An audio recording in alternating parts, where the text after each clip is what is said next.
In this video, I'll be offering you my thoughts on the Viltrox 35mm f1.7 Air series lens.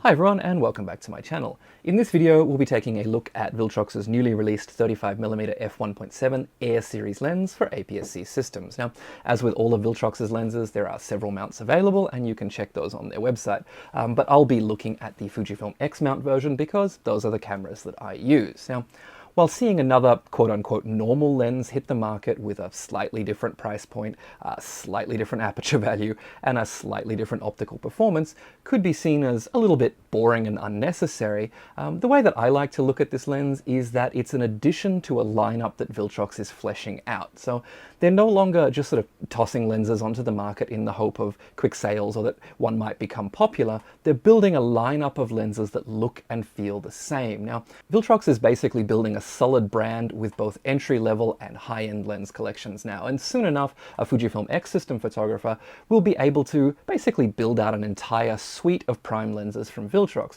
which is where I think things are going to start getting really interesting. For now though, let's take a look at this tiny lens and see what it has to offer. Now, as always, a quick disclaimer before we get started. Viltrox did send this lens over in advance for testing on the condition that I would review it on this channel. And as with every other lens that I've reviewed for them so far, I do get to keep it, but no money has changed hands and nothing at all has been requested of me other than trying to get this review out as close to the release date as possible. So all thoughts and opinions here are my own and have been formed over the month or so that I've had to work with this lens in advance of the release. One thing that Viltrox have done is provided a 15% discount for anyone who purchases this lens through the link below, all the way up until December 30th of this year. So please do make use of that if you're interested in this lens. For now though, let's dig into it and see if it's worth your money. As with the 56mm f1.7 lens in this series, the build quality here is good but not great. We expect that though. Viltrox is not going to be able to match the excellent build quality of their Pro Series lenses at a quarter of the price. Now, it does feel a little bit more plasticky than Fujifilm's XC lenses, but unlike those, it does come with a well-machined metal mount, and overall, it does feel like it will last if you don't abuse it. Now, what I do really like here is just how similar it feels to the 56mm f1.7 lens. The materials and design language are the same, the weight is incredibly similar, the size of the lens is, well, as far as I can tell without a set of vernier calipers, exactly the same, and the filter size is also the same. So good work on this, Viltrox, and I hope that we can see some more lenses in this series that fit in just as well. This was my one real complaint about Fujifilm's compact XF series of lenses, and that was that you needed a lot of different filter sizes just to use all of the lenses. And Viltrox has done away with that so far, so basically you can have a single CPL filter or an adapter ring for a filter kit, and that will be enough. So hopefully we'll see maybe a 23mm or a 16mm that continue this trend. Now, as with the 56mm f1.7, there's no aperture ring here and no weather sealing at all. The hood this time around though is a little bit more substantial and actually helps to protect the lens from knocks and stray light a bit better than the one that came with the 56mm. Again, really good job on this, Viltrox. Autofocus is snappy thanks to the excellent stepping motors that Viltrox employs, and it feels equally as fast and confident as the 56mm f1.7. Now, this isn't quite on the level of Fujifilm's XF 33mm f1.4 with its linear motor, but it's still definitely perfectly adequate for all but the most demanding uses.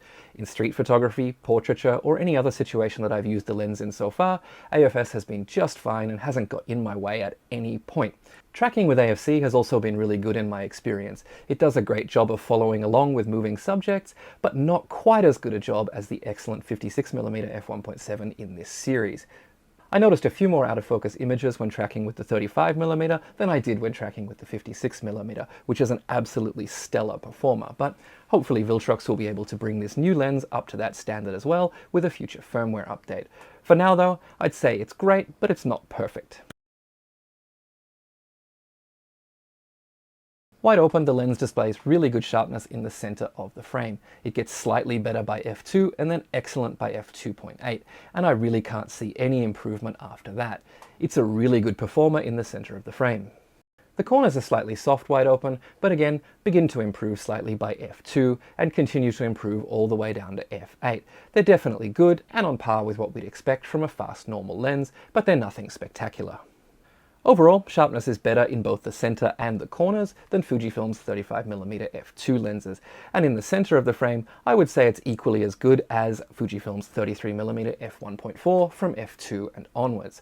However, the XF33mm does have slightly better corners as the lenses are stopped down if that's something that's important to you. In high contrast scenes, I've seen a bit of purple and green fringing in the out of focus areas, but that's only when the light is really intense. In softer light, you won't see any fringing at all.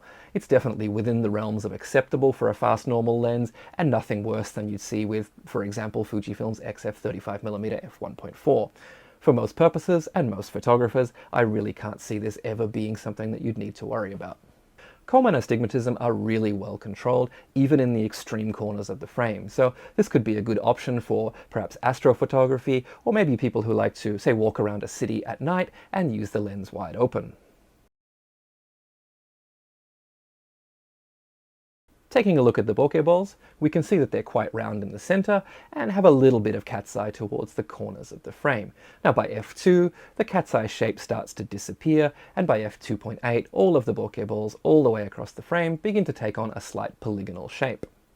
In regular shooting situations, like with backlit foliage, I quite like the bokeh that this lens produces. It's smooth and non-distracting and can show a slight swirl thanks to the cat's eyeing that we saw in the corners of the previous image. There are quite a few additional bokeh images in the slideshow at the end of the video, so please do stick around for those. The only thing that I can see as maybe potentially being an issue for some people with the bokeh is that in really high contrast situations you can see a little bit of that green and purple fringing, but it's not too extreme and, in my opinion, really nothing to worry about. This lens does produce sunstars if that's a capability you look for in your lenses, but they're not really large and prominent like we see in some other lenses like Fujifilm's XF33mm f1.4. As we'll see in a moment, you'll also have to contend with flare and ghosting when light sources get bright. In terms of flare and ghosting, this is a Viltrox lens through and through. Now, as with every other Viltrox lens that I've tested to date, flare and ghosting are mostly well controlled, but there are a few angles where they just sort of take over your image like an on-off switch. Now, just like their other lenses, if you're careful with the flare and ghosting, it can be used for some creative purposes, but for the most part, I just try to avoid stray light at all costs with Viltrox lenses. Wide open, this lens produces approximately a 2-stop vignette in the far corners of the image. Now, this could become a bit of an issue if you're looking to retain detail in darker areas of the image while correctly exposing for the center of the frame. For creative purposes, it's just fine. Now, it doesn't improve much by f2, but by f2.8, the vignette is almost completely gone, and it stays that way throughout the rest of the aperture range. Just as I found with the Viltrox 56mm f1.7, this lens is tiny and light and really gives you no excuse at all to leave it at home, except maybe for the lack of weather sealing. Now, especially if you take the lens hood off and leave that at home, this lens is small enough to slip into, say, a medium-sized jacket pocket or any leftover corner of your camera bag. And Viltrox even includes a little soft pouch at this budget end of the market, so you can just drop it into that, slip it into your bag, and not have to worry about it at all. It also only weighs about 170 grams, so there's absolutely no reason to leave it at home at all. With the physical similarities between this and the 56mm lens in the Air series, I have had to double check a couple of times that I'm pulling the correct lens out of my dehumidifier, or if I took them both out into the field, that I'd pulled the correct lens out of my bag to mount to the body. The only distinguishing features between these two lenses are the size of the hood and the focal length inscribed on the side of the lens. Now, this is really great as you know what you're getting when you purchase one of these lenses, but you just have to be careful that you do take the right lens with you when you leave the house.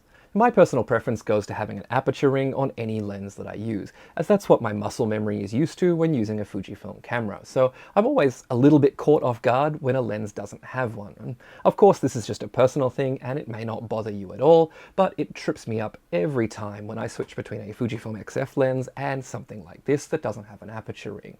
Aside from that though, I found working with this lens to be a real pleasure.